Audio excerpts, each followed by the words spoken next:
This episode of Simple Civics Greenville County is brought to you by Dolly Parton's Imagination Library, providing free books to children 0 to 5 throughout Greenville County. To sign up, visit greenvillefirststeps.org/freebooks. That's greenvillefirststeps.org/freebooks. Are you ready to take civic engagement to the next level?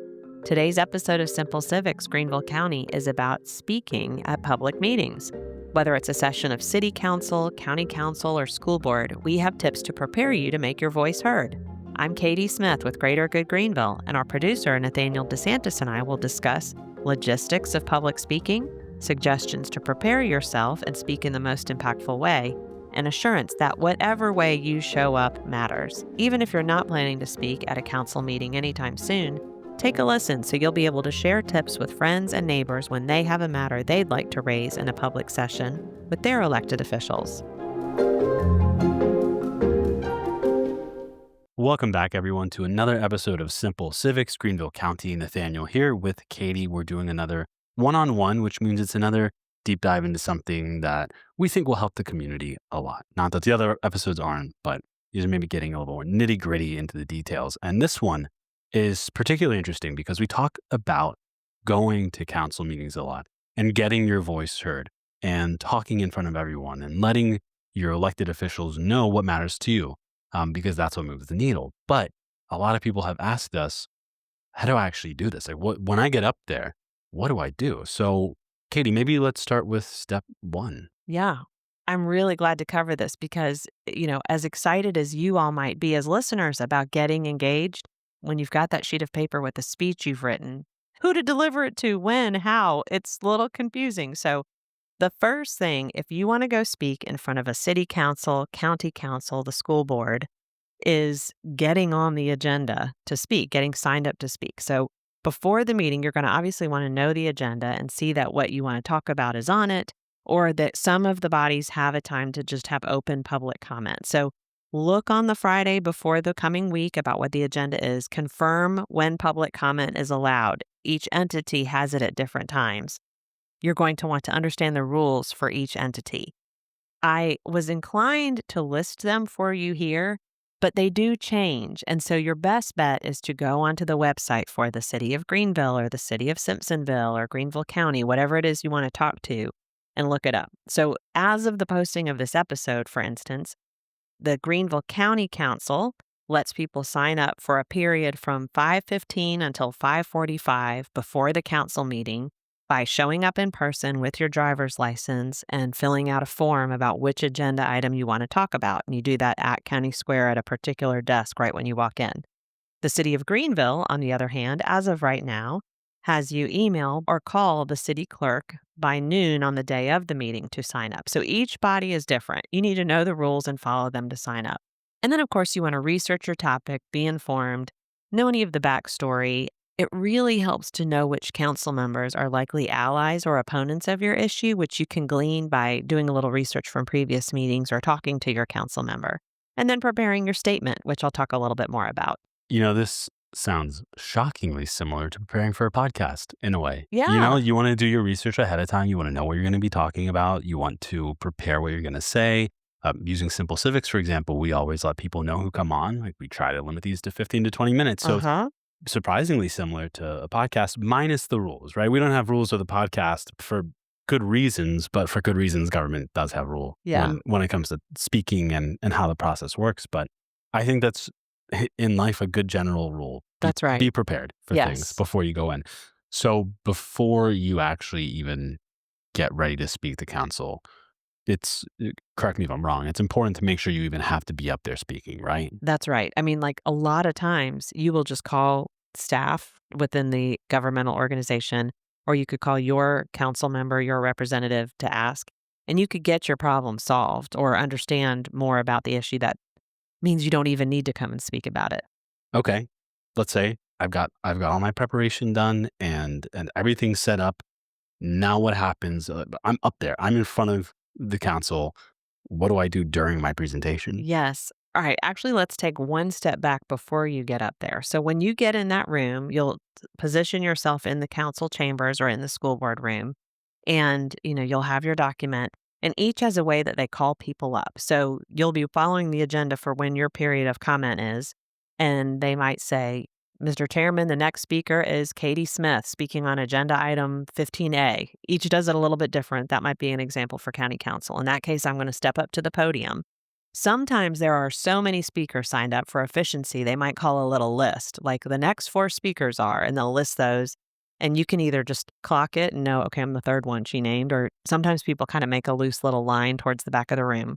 But you will step up to the podium.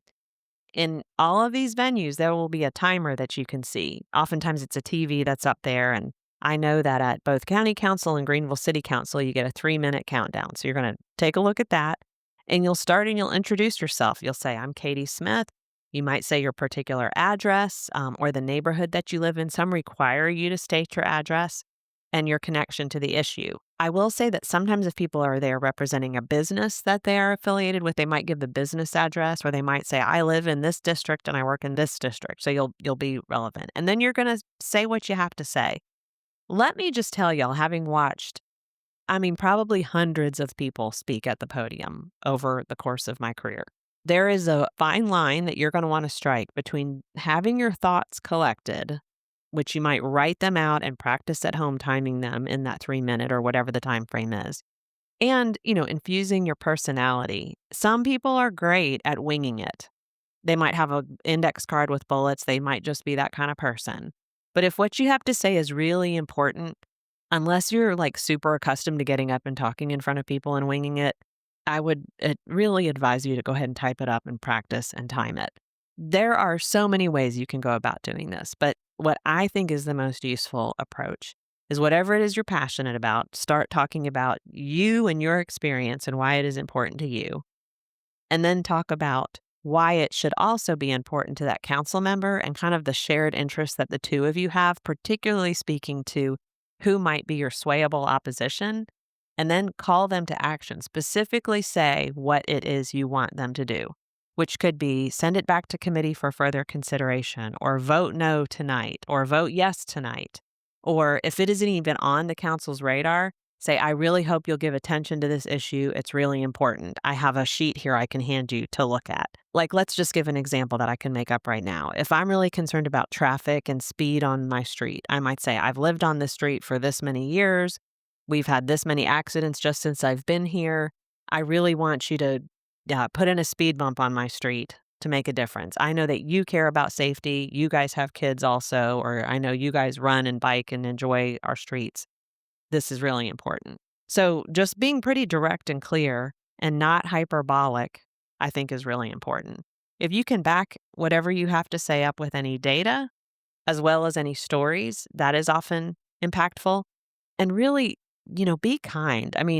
I just adhere to that Southern saying of you catch more flies with honey than with vinegar. And so when you're first approaching them, you can be irritated with them about something, but yelling at them, I just find to not be super effective. So be clear, say what it is you're looking for. And then I always like to end by thanking them for their time and their consideration. You're asking them to do something for you. So thank them for that time.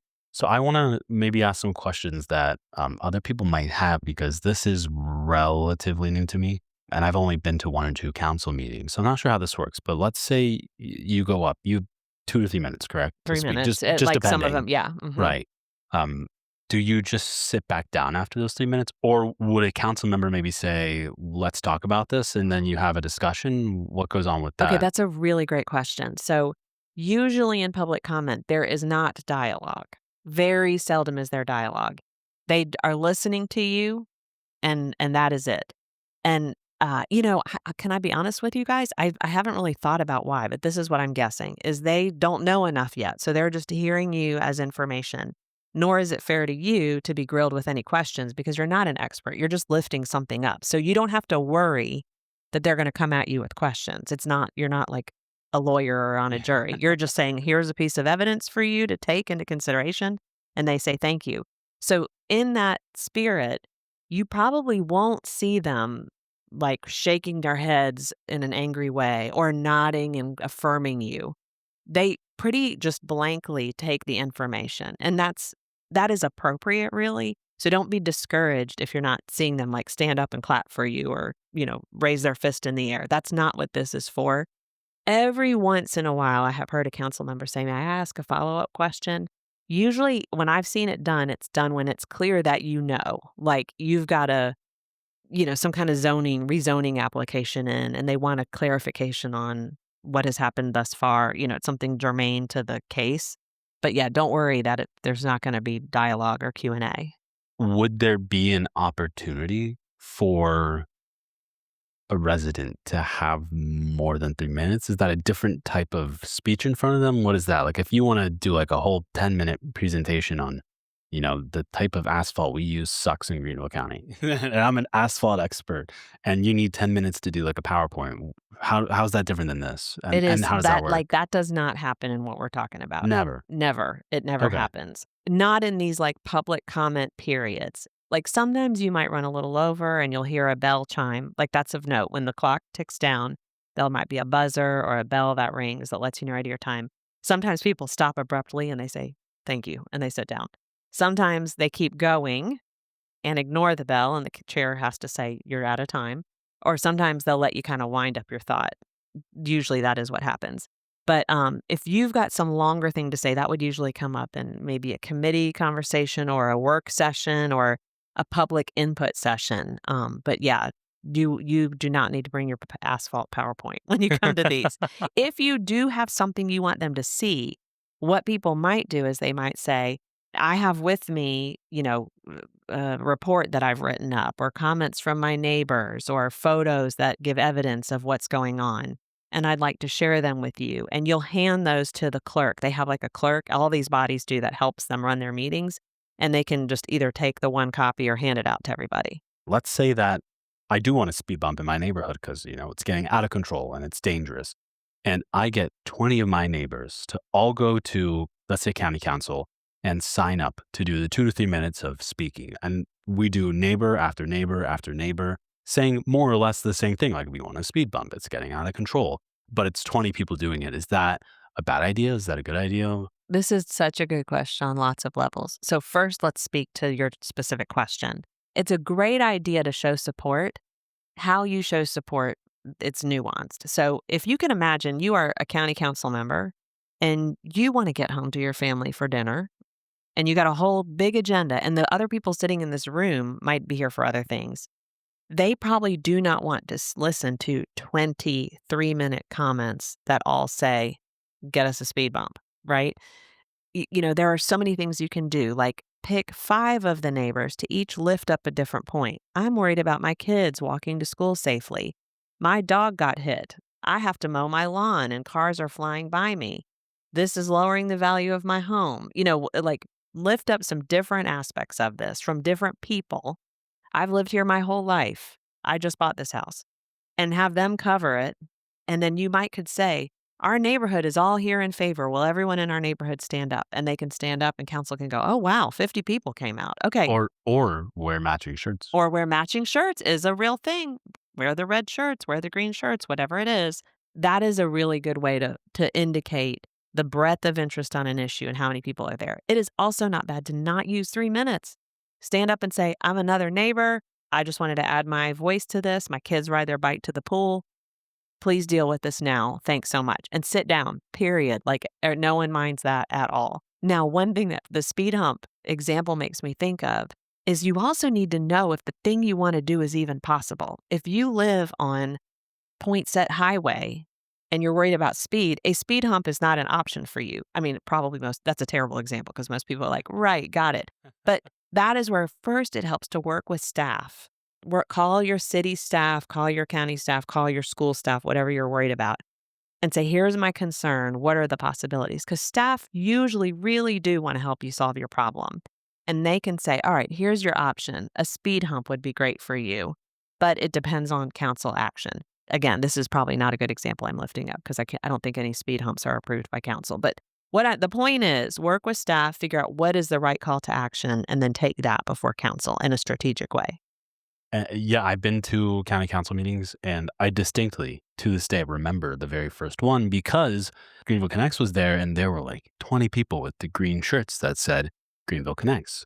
And I still remember that to this day. And I think Aaron went up there and said something. Someone said something. I don't remember what the person said, but I remember the group. So I think that's kind of the point we're making. You don't need 20 people to each go up there and say something. You just need 20 people there with you, supporting you. And this is something I want you all listening to know, that like having gone to many of these public meetings and seen many different people speak, it is sometimes you will have some hot button issue that has a whole bunch of people in matching shirts, which could be an annexation or a zoning or a public funding time.